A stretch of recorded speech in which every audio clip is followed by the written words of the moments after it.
안녕하세요. 다산에듀 교수 이창선입니다. 자, 이번 시간부터 소방 원론에 대해서 같이 공부를 해보도록 하겠습니다. 그럼 먼저 그 내용 설명에 앞서서 여러분 소방이라고 하면 가장 먼저 떠오르는 게 무엇일까요? 자, 일반적으로 떠오르는 것은 아마 불이라고 생각하실 겁니다. 화재, 그죠? 불이 나서 화재가 발생하는 것을 이제 우리는 소방이라는 개념이 많이 잡히실 건데, 그 소방에는 넓게 보시면 태풍이나 지진이나 풍수 같은, 그죠? 예. 그런 경우도 이제 소방의 범위에 들어가지만 가장 일반적으로 생각할 수 있는 부분이 바로 화재입니다. 화재. 그죠? 그래서 화재의 가장 기본이 되는 그 연소, 연소 이론에 대해서 이번 시간부터 같이 공부를 하도록 할 겁니다. 자, 그럼 먼저 그 연소에 대한 그 정의를 한번 보실게요. 연소의 정의. 자, 상당히 중요한 부분이기도 한데, 그 연소라고 하는 것은 이제 가연물이라고 하는 거는 이제 탈 수 있는, 그죠? 연소가 가능한 물질을 말하는 거예요. 그죠? 가연물이 공기 중에 있는 산소와 반응하여, 자, 이게 중요해요. 열과 빛, 그죠? 열과 빛을 동반하며 급격히 산화 반응하는 현상을 우리는 연소라고 하는 겁니다. 자, 여기 보세요. 자, 가연물이 공기 중에 있는 산소와 반응하여, 자, 무엇과 동반한다? 열과 빛, 그죠? 열과 빛을 동반하면서 급격하게 산화 반응하는 현상. 여기서 산화 반응이라고 하는 것은 바로 공기 중에 있는 산소와 화학적인 반응을 하는 것을 바로 산화 반응이라고 하는 겁니다. 그래서 연소와 관련된 반응이 무엇이냐라고 물어보면 바로 산화 반응이라고 이렇게 답을 하실 수 있어야 됩니다. 그죠?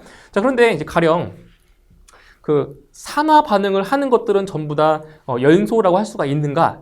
라고 물어봤을 때 아니라는 거죠. 자, 보세요. 쉽게 설명드리면 그 쇠못을 이렇게 공기 중에, 그러니까 상온에 방치를 해두면 오랜 시간이 지났을 때 어떻게 돼요? 바로 녹이 슬죠. 맞죠? 부식이 돼서 녹이 스는데 그 녹이 스는 현상도 연소라고 할 수가 있겠냐? 자, 보세요. 이 쇠못 같은 경우도 산소와 반응을 해서 산화 반응을 했어요. 자, 산화 반응했으면은 연소다 라고 이렇게 생각할 수가 있는데, 그 쇠못이 녹이 스는 것은 열과 빛을 동반하지 않기 때문에 연소라고 정의할 수가 없는 겁니다. 그죠? 그래서 연소라고 하는 것은 반드시 열과 빛을 동반을 해야 되면서 산소와 반응을 해야 이것을 연소라고 얘기할 수가 있는 거죠. 자, 그러면 두 번째로 연소 현상과 이제 관계가 있는 것들을 이제 몇 가지 예를 들어볼게요. 자, 첫 번째로 이제 라이터. 자, 우리 흔히 볼 수 있는 거 있죠? 라이터에 불을 붙인다. 자, 이런 것도 연소 현상과 관련이 있다라고 할 수 있고요. 그 다음에 황린을 공기 중에 방치했더니 불이 붙었다. 자, 이게 황린 같은 경우는 이제 나중에 배우실 건데, 황린은 그 위험물 중에 하나예요. 그래서 위험물 중에서 바로 제3류 위험물인 바로 자연 발화성 물질이기 때문에 별도의 점화원, 즉 불꽃이 없어도 공기 중에 방치를 해두면 자연스럽게 불이 붙습니다. 그죠? 이게 황린이 되겠고요. 그 다음에 알코올 램프에 불을 붙였다. 자, 우리 왜 과학 시간에 많은 실험 해봤잖아요. 그 알코올에 심지를 담궈 놓으면 그 심지를 통해서 알코올이 이렇게 흡수가 되죠. 그죠? 근데 거기다 불을 붙이면 어떻게 돼요? 불이 붙는 거죠. 이런 것은 알코올에 직접 불이 붙는 것이 아니라 알코올이 증발되면 뭐가 돼요? 알코올이 증발되면 기체가 되겠죠. 그죠? 그죠? 그 기체에 불이 붙는 거예요. 알코올 자체에 불이 붙는 것이 아니라, 이런 것들을 바로 연소 현상과 관계가 있다라고 할 수가 있습니다. 그죠? 이런 것들도 이제 시험에 잘 나온다는 거죠. 이런 것들도. 자, 그 다음에 세 번째로 이제 연소의 종류를 보시면 크게 두 가지로 이렇게 분류할 수 있어요. 완전 연소라는 것이 있고요. 그 다음에 이제 불완전 연소가 있어요. 이 두 가지 그 연소의 차이점은 뭐냐? 차이점은 바로 산소의 공급이 충분한지 충분하지 않은지의 그 차이가 있는 거예요. 그러면 먼저 완전 연소라는 것은 무엇이냐면, 자, 반응하는 물질, 가연물이 되겠죠? 반응 물질이 산소의 공급이 충분한 상태에서 완전히, 그죠? 완전히 타서 이산화탄소와 물을 발생한다는 거죠. 그래서 이게 이산화탄소와 물 있죠? 이산화탄소와 물이 대표적인 완전 연소 생성물입니다. 자, 그리고 그때의 불빛은 무슨 색이다? 바로 푸른색 빛을 띠는 거죠. 그죠? 푸른색 빛을 띠면 바로 완전 연소라고 보시면 되고요.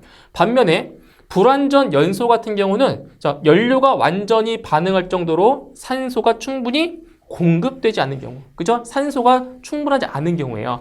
그러한 경우에 발생하며 바로 대표적으로 일산화탄소를 만들어냅니다. 그리고 이제 그을음 있죠, 그을음. 그을음 같은 것도 발생할 수가 있겠죠. 그래서 완전 연소와는 다르게 그 불빛의 색깔이 어때요? 예, 붉은색 빛을 띠게 됩니다. 그래서 그 연소를 크게 두 가지로 분류했을 때 이렇게 완전 연소와 불완전 연소가 있다는 것을 조금 인지해 주시면 되겠어요. 자, 그 다음에 자, 이제 연소의 그 색상. 자, 연소의 색상과 자, 온도가 지금 나와 있어요. 자, 보시게 되면은 크게 6가지의 색깔로 구분할 수가 있죠. 첫 번째로 이제 암적색. 요 암이라는 말이 어둡다는 거죠. 그러니까 적색이긴 한데 적색보다 조금 더 어두운 색깔. 그죠? 그래서 진홍색이라고 해요. 그래서 암적색 같은 경우에는 온도가 대략 700도에서 750도 정도가 돼요. 그 불꽃의 온도가.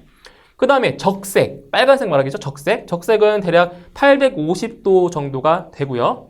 그리고 휘적색. 여기서 이제 휘라는 말은 뭐냐? 휘라고 하는 것은 좀 밝은 거예요. 밝은 거. 예? 적색 중에서도 조금 밝은 거. 빛나는 거. 그래서 이제 주황색이라고 하는데, 이제 휘적색 같은 경우는 925도에서 950도 정도가 되겠고요. 그리고 황적색이죠, 황적색. 자, 황적색은 1100도 정도가 되고요. 그리고 백적색. 백색을 말하는 백색. 거의 백색에 가깝다는 거죠. 그래서 1200도에서 1300도 정도고요. 마지막으로 휘백색. 자, 휘백색도 백색 중에서 좀 빛이 나는 백색이 있어요. 그러니까 은색 같은 경우, 그죠? 그래서 1500도 정도가 됩니다. 그럼 여기서 자, 색깔별로 온도도 알고 계셔야 되는데, 이제 문제상에 이런 게 나올 수 있어요. 자, 암적색, 휘적색, 백적색, 휘백색. 이 4가지 색상 중에서 온도가 가장 높은 게 무엇이냐라고 물어보았을 때 굳이 온도가 몇 도인지를 몰라도 우리는 답을 할 수가 있어요. 쉽게. 자, 어떤 규칙이 있나 보세요. 지금 왼쪽에서 오른쪽으로 갈수록 색깔이 어때요? 색깔이 점점 더 밝아지고 있죠? 그죠? 그러니까 색상이 밝아지면 밝아질수록 온도는 뭐하다? 높아진다. 그죠?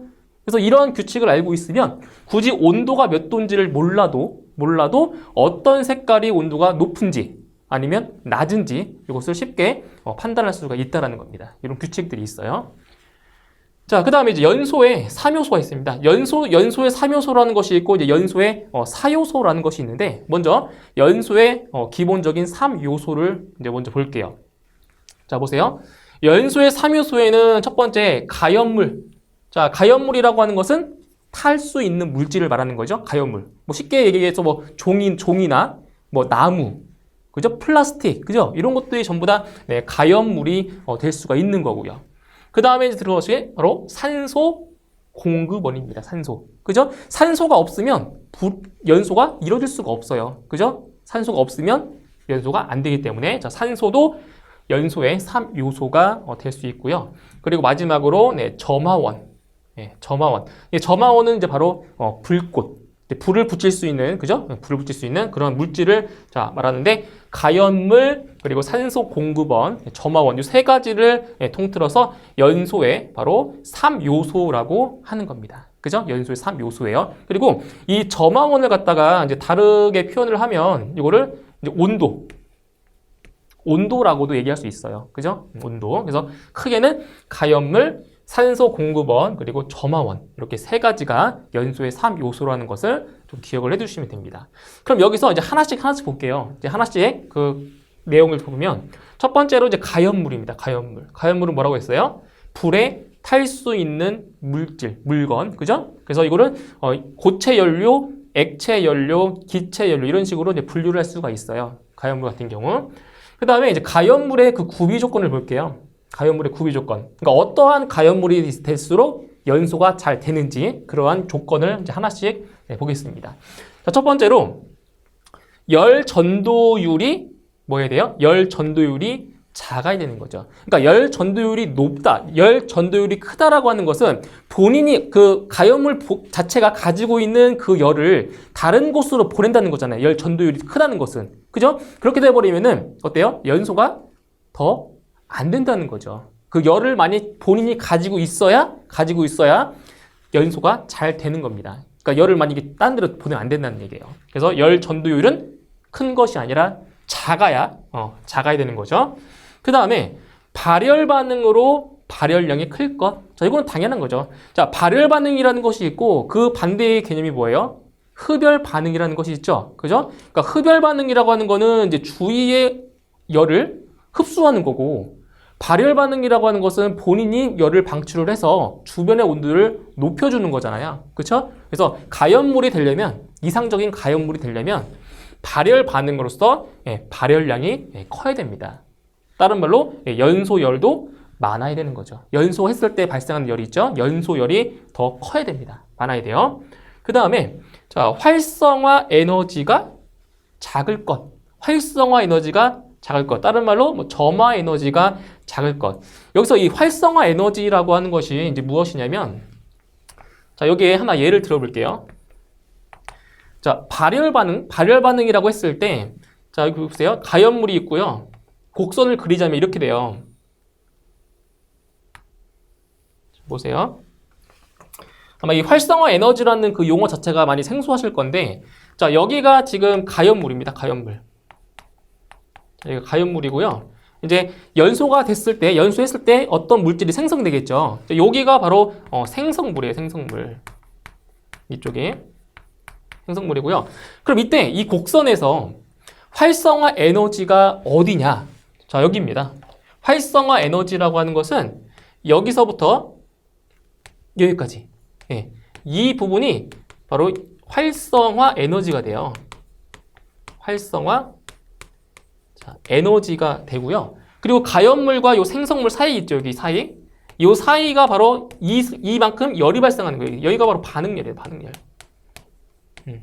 이 사이에서. 그래서 무슨 말이냐면은 이 활성화 에너지가 뭐 할수록 작을수록 활성화 에너지가 이렇게 더 작을수록 반응 속도가 뭐하다? 더 빠르다라는 얘기예요.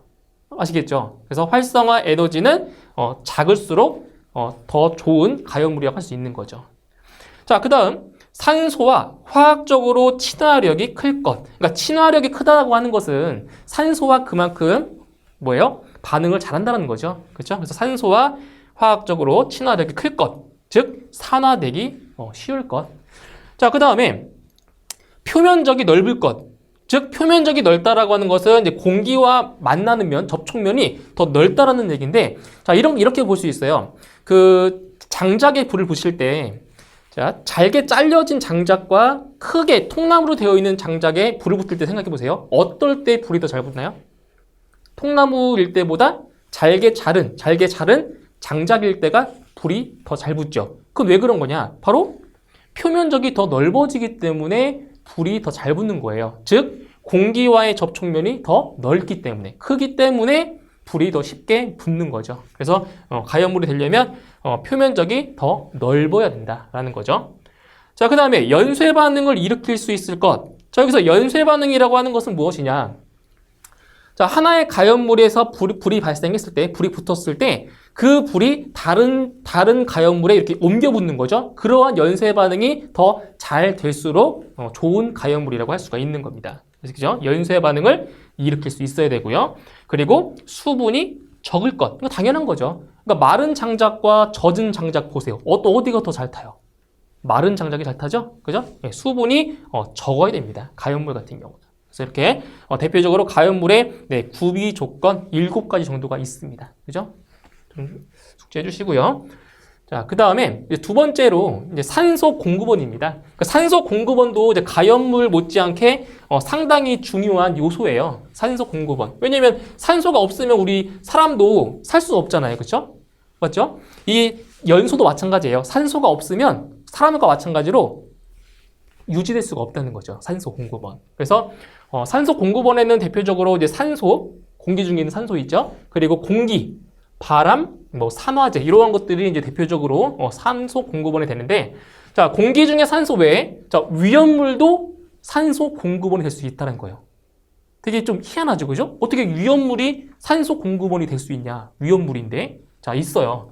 그래서 그 위험물 같은 경우는 크게 분류를 하면 6개의 위험물로 분류할 수가 있는데, 여기서 제1류 위험물 중에서 질산 나트륨 같은 경우도 산소 공급원으로 쓸 수가 있고요. 그 다음에 제5류 위험물. 이 제5류 위험물 같은 경우는 뭐예요? 바로 자기 반응성 물질입니다. 그래서 제5류 위험물 같은 경우도 그 물질 자체에 산소가 포함되어 있기 때문에 산소 공급원으로서의 역할을 할 수가 있다라는 거예요. 그리고 제6류 위험물에 속해 있는 과산화수소. 우리 흔히 보는 그 뭐예요? 그 소독약. 그죠? 소독약이 우리 과산화수소잖아요. 그죠? 그 과산화수소도 산소 공급원의 역할을 할 수 있다는 겁니다. 그리고 자, 지연성 가스 또는 조연성 가스. 그래서 조연성 가스라고 하는 것은 뭐예요? 연소가 잘 되게 도와주는 가스죠. 그죠? 그리고 이 지연성, 우리가 알고 있는 이 지연이라는 게 딜레이 시킨다라고 생각할 수가 있는데 그거는 다른 의미인 거예요. 그래서 지연성 가스도 마찬가지로 연소를 좀 도와주는 그러한 가스의 성질을 갖고 있다는 거죠. 자, 그런 것들이 뭐냐? 자, 보세요. 자신은 연소하지 않고, 그죠? 본인은 연소하지 않고 연소를 도와주는 가스라는 거예요. 대표적으로 뭐 산소, 불소, 염소, 오존 이러한 것들이 바로 지연성 가스가 될 수 있습니다. 그리고 마지막으로 압축 공기도 산소 공급원에 해당이 되는 거죠. 그래서 어떠한 것들이 있는지 좀 암기를 해주시면 되고요. 자, 참고사항으로 이제 공기의 이제 구성 성분이 있어요. 우리가 이제 살고 있는 그 공기에는 어떠한 성분들이 들어있냐.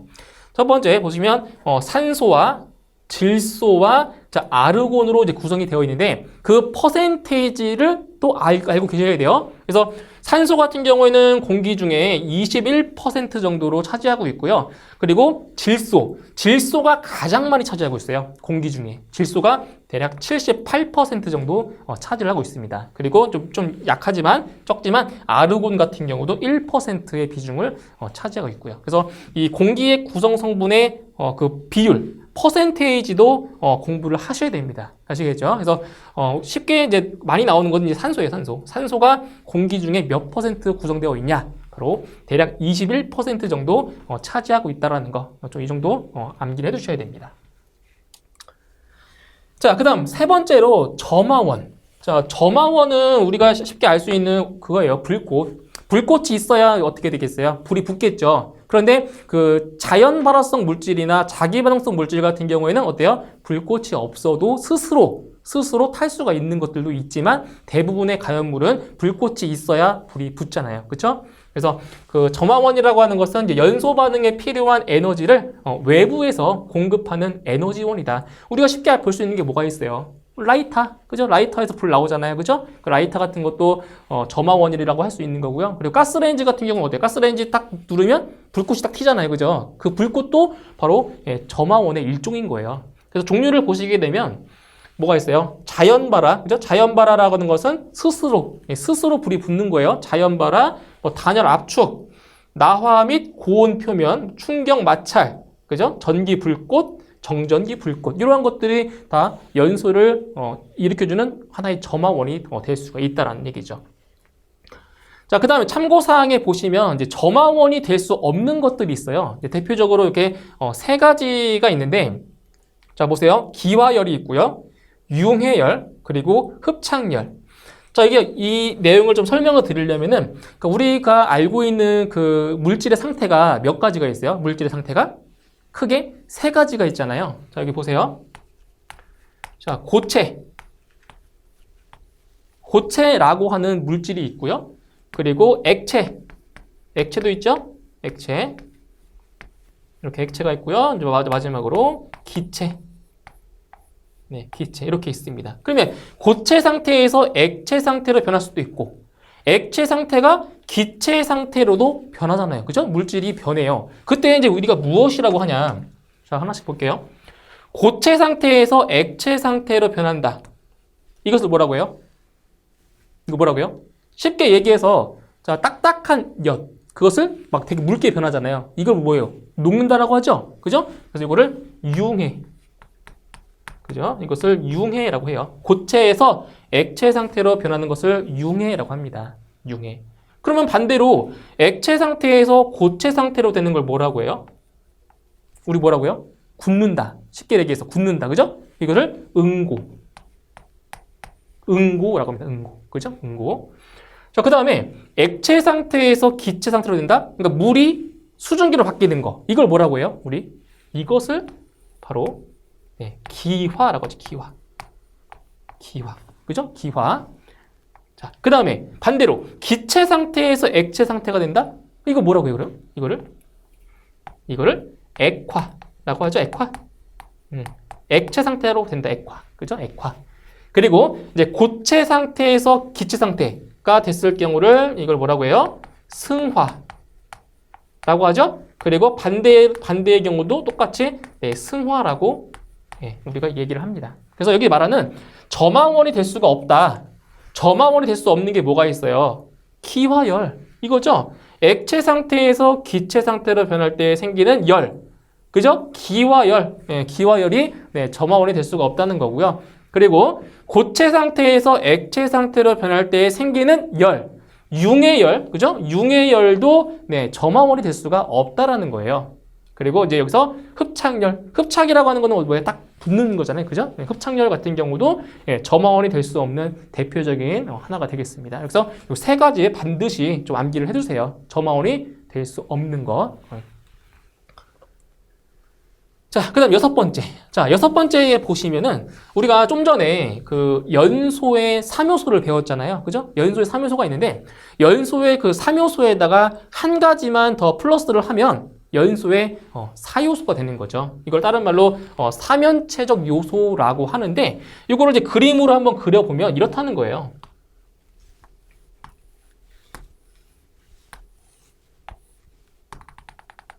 이렇게 있죠. 사면체. 그죠? 사면체. 사면체라는 거는 뭐예요? 면이 4개인 그 입체를 말하는 거잖아요. 그래서 이거를 이제 사면체적 요소라고 하는데 자, 보세요. 여기를 이제 뭐라고 하면 여기를 가연물이라고 하면 뭐 순서는 의미가 없어요. 가연물이라면 여기를 이제 뭐예요? 산소. 그리고 이 뒤쪽에 여기 뒤에 이제 뒤쪽에 있는 거 요거를 이제 점화원. 그리고 요 아래쪽에 있는 요거를 아래쪽에 있는 이 면을 갖다가 이제 연쇄 반응. 이렇게 해서 이 4가지의 요소를 연소의 4요소라고 해주는 거예요. 그래서 연소의 3요소, 연소의 3요소에다가 무엇이 추가되면 연쇄 반응, 그죠? 순조로운 연쇄 반응이 추가되면 바로 연소의 4요소가 된다라는 얘기죠. 그죠? 연쇄 반응까지 포함이 되면 연소의 4요소가 되는 겁니다. 자, 그 다음에 이제 가연성 가스와 이제 지연성 가스, 즉 조연성 가스의 그 종류도 알고 계셔야 돼요. 자, 그래서 가연성 가스라고 하는 것은 연소가 가능한 가스를 말하겠죠. 그죠? 연소가 가능한 가스인데 뭐 상당히 많아요. 그런 가스들을 많은데 대표적으로 이러한 것들이 있다라는 거를 기억을 좀 해주세요. 최소한 이 정도는 기억하셔야 돼요. 자, 수소가스. 이 수소가스 같은 경우에는 이제 금속과 이제 물이 반응을 하잖아요. 그러면 보통 수소가스가 발생을 해요. 가연성 가스. 그래서 이 금속 같은 경우는 우리가 물을 피하잖아요. 그죠? 왜냐면 가연성 가스인 수소가 발생하기 때문에 금속 물질은 물과 접촉을 피하는 겁니다.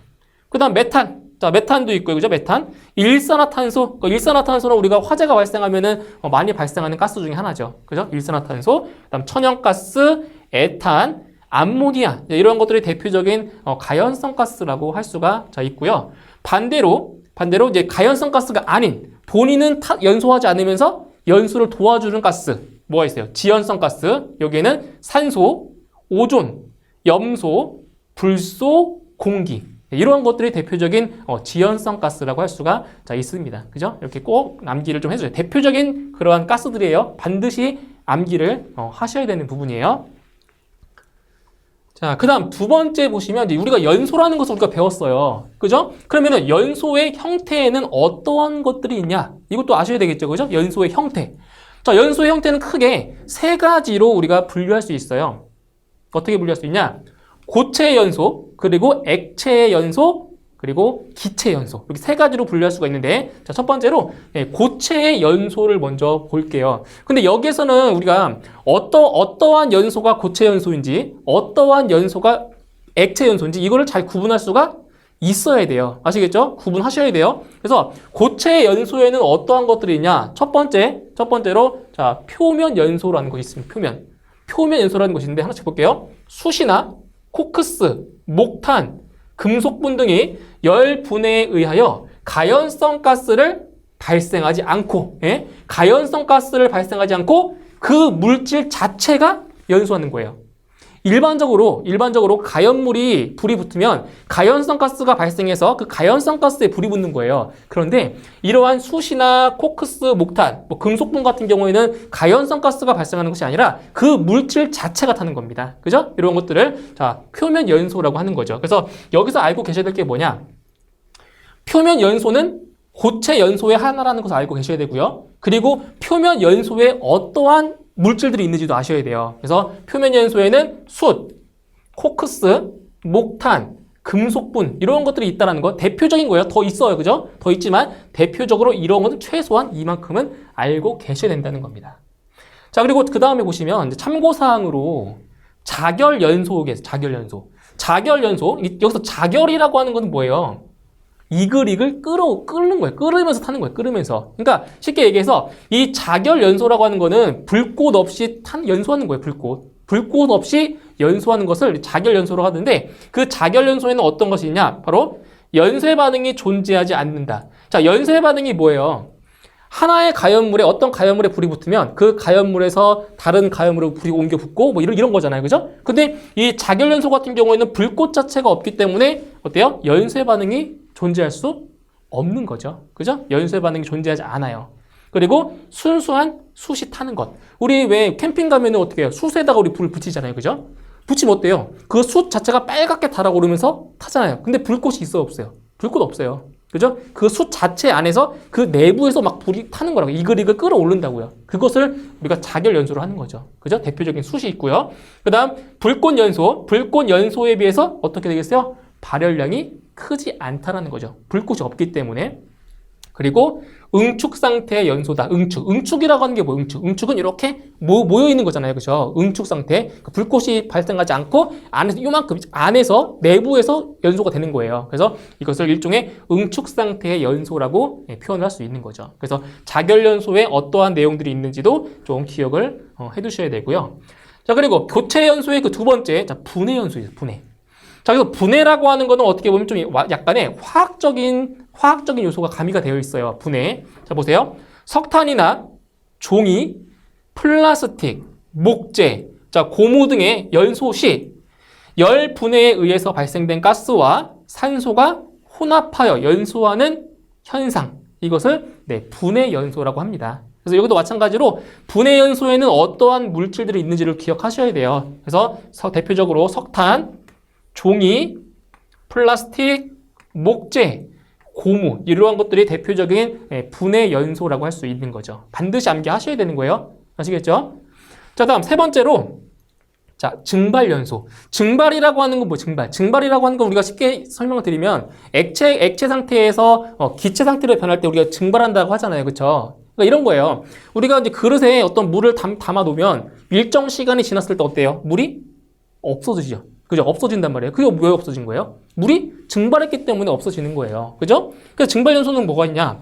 황, 왁스, 그 다음 파라핀, 그 다음 나프탈렌. 이런 것들이 바로 증발 연소를 얘기해주는 대표적인 물질들이 되는 거고요. 그래서 이러한 물질들이 가열을 하면 고체에서 먼저 액체로 변하고요. 그 액체가 다시 기체 상태로 됐을 때 그 기체가 연소하는 현상을 바로 증발 연소라고 하는 겁니다. 대표적으로 우리가 알고 있는 휘발유, 가솔린도 마찬가지예요. 그것도 증발 연소의 하나라고 볼 수가 있는 거죠. 그죠? 증발 연소도 마찬가지로 표면 고체 연소라고 할 수가 있는 거죠. 자, 그 다음에 네 번째 볼게요. 네 번째. 자, 네 번째는 자기 연소가 있어요. 자기 연소 같은 경우는 이제 그 물질 자체에 산소가 내재되어 있기 때문에 불꽃이 없어도 탈 수가 있어요. 자기 연소. 그래서 대표적인 게 바로 제5류 위험물인 거죠. 제5류 위험물의 성질이 뭐예요? 바로 자기 반응성 물질이잖아요. 나중에 또 배울 거예요. 제5류 위험물은 자기 반응성 물질인데 이제 여기에는 어떠한 것들이 있냐? 자, 이 용어 자체만 딱 보셔도 어떤 특징들이 보여요. 니트로글리세린, 니트로셀룰로스, 이걸 또 다른 말은 질화면이라고도 하고요. 질화면, TNT, 니트로 화합물, 그다음에 질산 에스테르류. 자, 이런 것들이 열분해에 의해서 산소를 발생하면서 연소하는 현상이 바로 자기 연소라는 거죠. 이 용어 보세요, 용어 자체가 엄청 되게 화학적으로 보이지 않나요? 그죠? 화학적으로. 이게 바로 자기 연소를 대표하는 물질들이라고 할 수 있습니다. 제5류 위험물이에요. 자, 그다음 두 번째로 이제 액체입니다. 액체. 이제 고체 연소에 대해서 우리가 알아봤고요. 이제 액체 연소 보시면 자, 여기에도 뭐가 있어요? 분해 연소가 있죠? 그죠? 그래서 분해 연소가 자, 고체 연소에도 해당이 되지만 여기에 액체 연소에도 해당되는 물질들이 있습니다. 그게 뭐가 있어요? 바로 중유, 그다음에 아스팔트. 자, 이러한 것이 점도가 높고 비휘발성인 액체가, 그러니까 비휘발성이라고 하는 거는 뭐예요? 날아가지 않는다는 거죠. 비휘발성. 그죠? 비휘발성인 액체가 고온에서 열분해에 의해 가스로 분해되어 연소하는 현상이다. 이것도 바로 분해 연소가 되고요. 이것도 액체 연소에 해당이 된다는 거예요. 자, 그리고 액적. 자, 액적 연소라고 하는 거는 벙커 CEO와 같이 가열하고 점도를 낮추어 버너 등을 사용하여 액체의 입자를 안개 형태, 그죠? 분무상이죠. 안개 형태로 분출하여 연소하는 현상을 액적 연소라고 하죠. 이거는 이제 시험에 나오는 그 비중이 좀 작아요. 작으니까 이런 것들이 있다라는 걸 좀 기억해 주시면 되고요. 그 다음에 증발 연소가 있습니다. 증발. 바로 가솔린, 등유, 경유, 알코올, 아세톤 등과 같이 액체가 열에 의해서 증기, 그죠? 증기가 되어서 그 증기가 연소하는 현상이 바로 증발 연소라고 하는 겁니다. 증발 연소. 이것도 액체 연소의 일종이라고 볼 수 있는 거죠. 자, 그다음 세 번째로 이제 우리 고체와 액체를 이제 했잖아요. 그죠? 이제 기체의 연소가 있습니다. 자, 기체의 연소에는 크게 두 가지로 확산 연소라는 것이 있고요. 그다음 예혼합 연소가 있어요. 그래서 일단 확산이라고 하는 건 뭐예요? 확산은 멀리 퍼지는 거죠. 그렇죠? 퍼지는 거예요. 왜냐면 고체나 액체 같은 경우는 우리 공기 중으로 퍼지지 않잖아요. 그죠? 그런데 이 기체 상태인 경우에는 어떻게 돼요? 공기 중으로 막 퍼지죠. 그죠? 기체이기 때문에. 그래서 확산 연소가 이제 기체의 연소라고 할 수가 있는데, 자, 그러한 물질들에는 뭐가 있냐? 바로 메탄, 암모니아, 아세틸렌, 일산화탄소, 수소. 이게 뭐예요, 이게? 이게 바로 대표적인 가연성 가스였잖아요. 그죠? 가연성 가스. 자, 이러한, 가스들이, 자, 기체 연료가 공기 중에 있는 산소와, 자, 혼합돼서 연소하는 현상을 바로 확산 연소라고 하는 겁니다. 확산. 그래서 화염의 안정 범위가 상당히 넓고요. 조작이 용이하며, 역화라고 하는 것은 거꾸로 타는 걸 말하는 거예요. 역화의 위험이 없는, 자, 연소라고 할 수가 있습니다. 그리고, 기체 연료의 연소 형태로서 연료와 공기를 인접한 두 개의 분출구에서 각각 분출시켜 계면. 자, 계면이라고 하는 거는 바로 연료와 공기가 만나는 그 접합점 있죠. 만나는 딱 경계선. 그걸 바로 계면이라고 해요, 계면. 그 계면에서 자, 연소를 일으키는 것. 이렇게 해서 이 확산 연소의 정의를 물어보는 문제들도 출제가 돼요. 그죠? 그래서 요 내용, 세 번째에 있는 요 내용 있죠? 요거는 반드시 좀 기억을 하실 필요가 있어요. 자, 그리고 이제 예혼합 연소가 있는데, 예혼합이란 뭐냐? 자, 보세요. 가솔린 엔진의 연료와 같이 미리 공기와 혼합된 연료가 확산하는 연소 형태를 바로 예혼합 연소라고 합니다. 그죠? 미리 공기와 혼합된 연료가 연소되는 것. 이것을 바로 예혼합 연소라고 하는 거죠. 그래서 기체의 연소에는 크게 두 가지가 있어요. 확산 연소, 예혼합 연소. 두 가지 기억해 주시면 되고요. 자, 그 아래 이제 참고사항으로 그 임계 온도라는 것이 있어요. 임계 온도의 그 정의 정도만 좀 알고 계시면 되는데, 자, 한번 내용 한번 볼게요. 자, 임계 온도라는 것이 무엇이냐? 어떤 물질의 임계점이 나타내는 온도를 임계 온도. 자, 어떤 물질의 임계점이 나타내고 있는 그 온도를 임계 온도라고 해요. 그리고 임계 온도와 같이 쓰이는 용어가 있어요. 임계 압력이라는 것도 있는데 똑같은 말이에요. 어떤 물질의 임계점이 나타내는 압력을 임계 압력이라고 하는 거죠. 나타내는 온도면 임계 온도고 나타내는 것이 압력이면 임계 압력이라고 하는 거예요. 그럼 여기서 임계점. 자, 임계점이라고 하는 것이 무엇이냐? 임계점. 자, 보세요. 임계점이란 물질의 어떠한 현상에 의해서 상태가 변할 때, 자, 상태가 변한다는 건 뭐예요? 고체에서 액체로 변하거나 액체에서 기체로 변하는 거. 이게 상태 변화잖아요. 그죠? 그 상태가 변할 때, 그 상태가 변하는 경계점, 그 경계점을 바로 임계점이라고 하는 거예요. 자, 쉽게 예를 들면 이런 게 있죠. 자, 우리가 이제 그 일상에서 쉽게 볼 수 있는 물 같은 경우, 물 있죠, 물? 자, 대표적으로 물에 녹는 점이 있고요, 그죠? 그 다음에 물이 끓는 점. 끓는 점. 녹는 점을 우리가 뭐 얘기해서 융점. 자, 융점이라고도 하고요. 끓는 점을 우리는 B점이라고도 해요. 한자어로 표현을 해요, 그죠? 그러면 우리 물은 언제 녹아요? 그러니까 물이 된다는 거는 자, 이거잖아요. 고체 상태에서 액체 상태로 변하는 거죠. 맞나요? 그러니까 얼음이 녹아서 물이 되는 거잖아요. 맞죠? 그럼 녹는 점이 몇 도예요? 녹는 점이 0도예요, 0도. 섭씨 0도. 0도에서 물이 녹아요. 그죠? 0도. 그러면은 물은 자, 끓어요. 그 물이 끓으면 뭐가 돼요? 물이 끓으면 액체 상태에서 기체 상태로 변하잖아요. 그쵸? 그럼 그 끓는 점이 몇 도예요? 섭씨 몇 도? 100도예요, 100도. 100도가 됐을 때 물이 끓어요. 그때. 그럼 여기서 말하는 임계점이 뭐예요? 임계점. 고체에서 액체로 변할 때의 그 경계 몇 도예요? 경계가 몇 도? 0도씨. 액체에서 기체로 변할 때의 그 경계 몇 도예요? 100도. 그죠? 이러한 온도, 이게 바로 임계 온도예요. 물을 예를 들었지만, 그죠? 이겁니다. 경계점이라고 하는 것이. 그래서 액체에서 기체로 변하는 순간이 임계점이에요. 그죠? 액체에서 기체로 변하는 순간. 이 점. 그죠? 이게 임계점이고, 그때의 온도인 기화점. 그게 바로 임계값이라는 거죠. 그래서 일반적으로 임계점을 나타낼 때는 액체에서 기체로, 기체에서 액체로 변하는 순간을 말하는 거죠. 그죠? 똑같아요. 액체에서 기체로 될 때의 온도가 100도씨. 반대로 기체에서 액체로 될 때도 그 점이 100도라는 얘기죠. 그 경계점.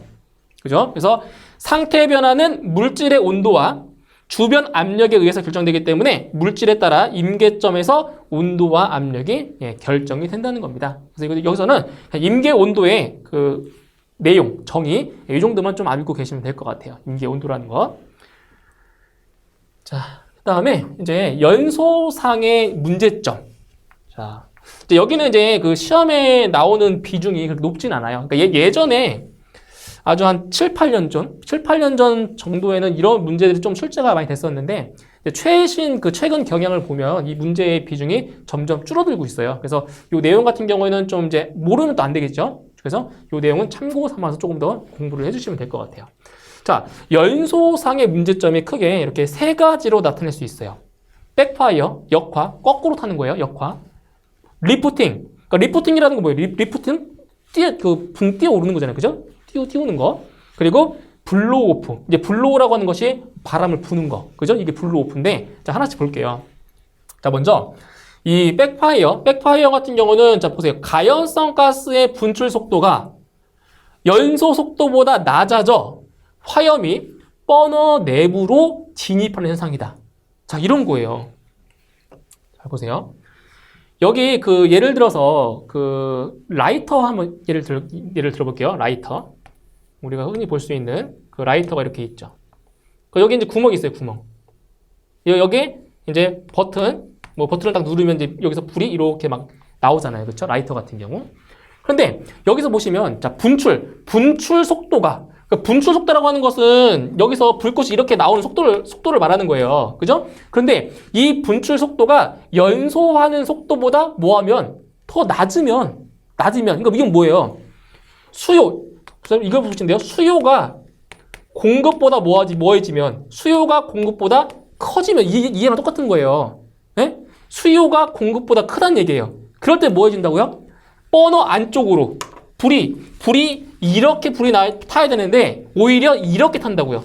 수요가 더 많기 때문에. 그죠? 이게 바로 백파이어, 역화, 예? 역화 현상이라는 거죠. 그래서 혼합가스의 압력 저하, 노즐의 부식으로 구멍이 뭐 했을 때? 확대됐을 때, 예, 확대. 그리고 노즐의 과열, 그렇죠? 노즐 과열. 그러니까 통과하는 가스의 온도가 상승해서 연소 속도가 더 빨라질 때 이러한 백파이어 현상이 발생한다는 겁니다. 자, 그 다음에 리프팅. 자, 부상 화염이라고도 해요. 리프팅은 백파이어의 반대가 되겠죠, 반대. 보세요. 혼합가스의 분출 속도가 이번에는 연소 속도보다 더 빨라졌을 때. 그러니까 이번에는 공급이 수요보다 더 클 때예요. 공급이 수요보다 더 클 때. 그러니까 이게 이 불꽃이 과다 분출하는 거죠, 과다. 그렇게 돼버리면은 이 불꽃 자체가 여기 노즐 불꽃이 이렇게 붕 떠가지고 연소한다는 얘기예요. 왜냐면 여기서 나오는 그 가스가 더 많기 때문에. 그죠? 그래서 분출 속도가 연소 속도보다 빨라지면 불꽃이 노즐에서 떨어져. 그러니까 이게 붙어있는 게 아니라 떨어져 있는다는 얘기예요. 그죠? 가스가 더 많이 나오니까. 자, 노즐에서 떨어져 정착되지 않는, 그죠? 정착되지 않는, 붙어있지 않다는 얘기예요. 정착되지 않는 현상. 즉, 불꽃이 버너 상부에 붕 떠서 공간 연소하는 현상을 뭐라고 한다? 바로 리프팅이라고 합니다. 리프팅. 붕 떠 있는 거죠. 그래서 부상 화염이라고 합니다. 부상 화염. 그래서 이런 경우는 혼합가스의 압력이 과다했을 때, 많을 때, 그리고 노즐의 구멍이 더 줄어들 때, 그죠? 이런 것들 리프팅이라고 하는 거죠. 자, 그 다음, 자, 블로오프. 자, 블로우라고 하는 거는 뭐예요? 부른 거예요, 불어가지고 꺼진 거예요, 불이. 그죠? 그러니까 외부에 있는 그 공기의 기류에 의해서 불꽃이 꺼지는 현상. 이게 바로 블로오프라는 거예요. 자, 여기 보세요. 불꽃의 기저부에 공기의 움직임이 세서, 그러니까 바람 같은 경우 세게 불면, 그죠? 공기의 움직임이 세게 되면 불꽃이 노즐에 정착되지 않고 떨어지게 되어 꺼져버리는 현상이다. 불이 꺼진다는 거죠. 바람이 확 불어서, 그죠? 이런 것을 블로우오프라고 하는 거예요. 그 내용을 보시면 연료가스의 분출 속도가 연소 속도보다 빠를 경우, 이게 뭐예요, 이게? 이게 어떤 경우예요? 분출 속도가 연소 속도보다 빠를 경우가 바로 리프팅이죠. 그죠? 그러니까 노즐에서 떨어진 상태에서 불이 딱 붙었어요. 바람이 불면 확 꺼진다는 거죠. 왜? 노즐에서 떨어져 있으니까. 그죠? 그리고 리프팅이 되어 있을 경우로 주위의 기류에 의해 꺼지는 경우다. 그죠? 이렇게 해서 블로우오프가 된다라는 겁니다. 그래서 이 연소상의 문제점 3가지가 있어요. 3가지 사항은 막 크게 이렇게 중요한 부분은 아니기 때문에 그냥 참고 삼아서 좀 공부를 해 두시면 될 것 같습니다. 그래서 이번 시간에는 크게 연소의 그 정의를 우리가 연소의 정의와 그리고 이렇게 연소의 형태에 대해서 알아봤습니다. 그래서 우리가 화재를 얘기할 때 가장 기본이 되는 것이 연소이기 때문에 이 연소에 대한 정의 그리고 연소의 형태를 처음부터 좀 잘 잡아가시면 다음에 화재나 피난 같은 걸 공부하실 때 조금 더 쉽게 접근을 하실 수가 있겠습니다. 그래서 이번 시간 여기까지 마무리하고요. 다음 시간에 그 연소 이론을 더 깊게 공부를 하도록 하겠습니다. 고맙습니다.